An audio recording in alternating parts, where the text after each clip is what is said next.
అవును, ఈరోజు చెప్తా అన్నావు కదా విషయం. ఆ, ముందు నీ మొబైల్ ఇవ్వు. ఎందుకు? ఒకప్పుడు పెళ్లి చేసుకోవాలంటే అటు 7 తరాలు ఇటు 7 తరాలు తెలుసుకొని చూసేవాళ్ళు.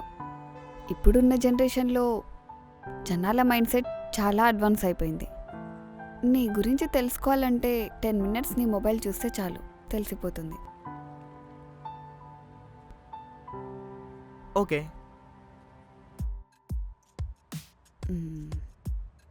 పాస్వర్డ్ ఏంటి? 4543. ఏంటి ఈఎంఐ లోన్ యాపాలు అంతగా తిట్టేస్తున్నారు? పే చేయలేదా? లేదు, పే చేయలేదు. అవి illegal mobile loan apps. So వాళ్ళు లోన్ పే చేయకపోతే పరువు తీస్తారంట. ఎలాగో పరువు లేదు కదా, లేని పరువుని ఎలా తీస్తారో చూద్దామని పే చేయలేదు. సాయి పల్లవికి ప్రపోజల్స్ మెసేజ్ పెట్టావేంటి? అంటే తన నా మొదటి క్రష్.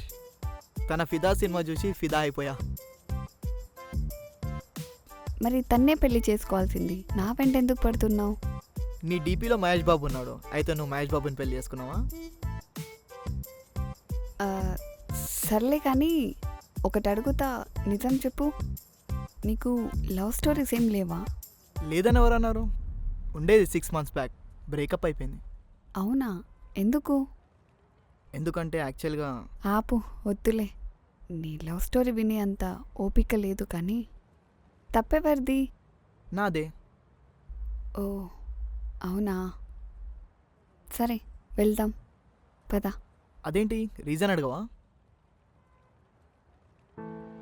జనరల్గా గర్ల్ తప్పు అంటే రీజన్ ఏంటో అడిగేదాన్ని, కానీ నీదే తప్పు అనేసి చెప్పావు కదా, రీజన్ అక్కర్లేదు. నార్మల్గా బాయ్స్ బ్రేకప్ చెప్పాక గర్ల్స్ మీద ఏదేదో చెప్పేసి బ్లేమ్ చేసేస్తుంటారు, కానీ నువ్వు జెన్యూన్గా ఒప్పుకున్నావు. సరే పద వెళ్దామా? సరే వెళ్దాం.